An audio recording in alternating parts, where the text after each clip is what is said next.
go into a scene based on the story 63rd and Wallace, which is our kind of our own IP based on a true story about H.H. Holmes, who was a serial killer who, end of the 19th century in Chicago during the World Expo, was a serial killer who built an entire hotel or a building where he lured people in to stay, and when they checked in they never checked out.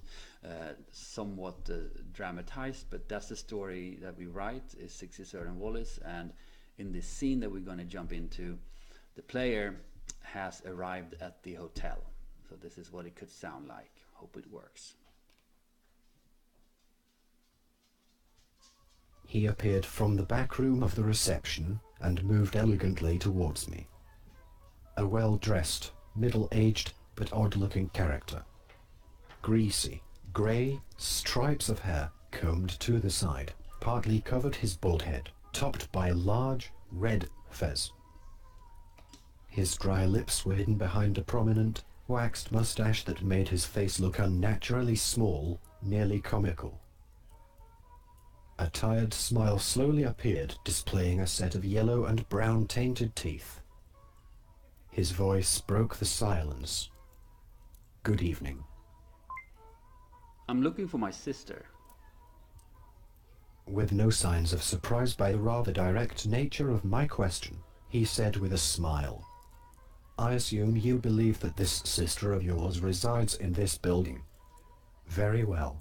I'd be delighted to inquire. Does your sister have a name? Yes, Caroline Weatherford. We do indeed have a Caroline Weatherford. According to the registry, she is one of the cleaning maids. How incredibly nice of her sister to visit. He grabbed a key from the key rack and So I kind of just ignored his hello or good evening. We can go back and play it again, and I can try another set of ways of interacting with Mr. Holmes. He appeared from the back room of the reception and moved elegantly towards me. And here I can A also well-dressed, fast forward. middle-aged, but greasy, grey, his dry lips were hidden. A tired smile slowly appeared. His voice broke the silence. Good evening. I need help. With no sign of compassion, he calmly said, My dear, you seem confused. You are safe here at the World's Fair Hotel. Allow me to introduce myself, Dr. Holmes, at your service. Does the young lady need a room for the night? His eyes stared straight into mine. Yes. A fine line of sweat formed on his forehead and rolled down to the tip of his nose. Splendid, he exclaimed, drying the sweat pearl with a stained handkerchief. The smile grew and displayed more of his teeth. Since it's low season, I can offer one of our finer accommodations. So we can turn it off, we can go back, and we can again quickly do another example of interaction. He appeared from the back room of the reception. Let's go straight to it. I'm gonna skip here. His voice broke the silence. Good evening. Good evening. The man leaned over the counter towards me and said, Welcome, my dear. This is the World's Fair Hotel. My name is Dr. Holmes, proprietor and manager at your service. Is the young lady looking for accommodation? His eyes peered right through me. No, I'm not. That's unfortunate. We have vacancy and... So, just to go back, so that's how it kind of works. I can speak to characters inside Wanderword.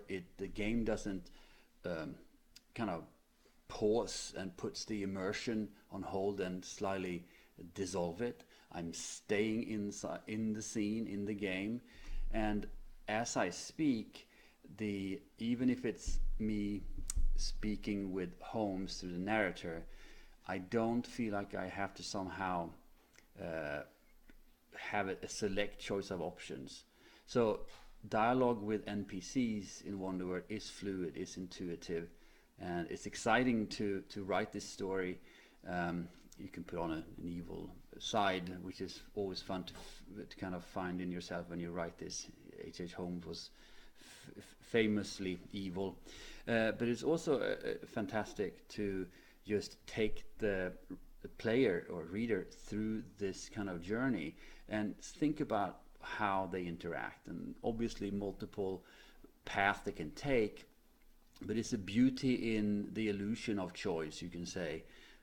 Personally, I think Half-Life 2 is an amazing example of the illusion of choice, where this kind of open field opens up and you feel it can go anywhere, and that you have this tremendous impact on the story.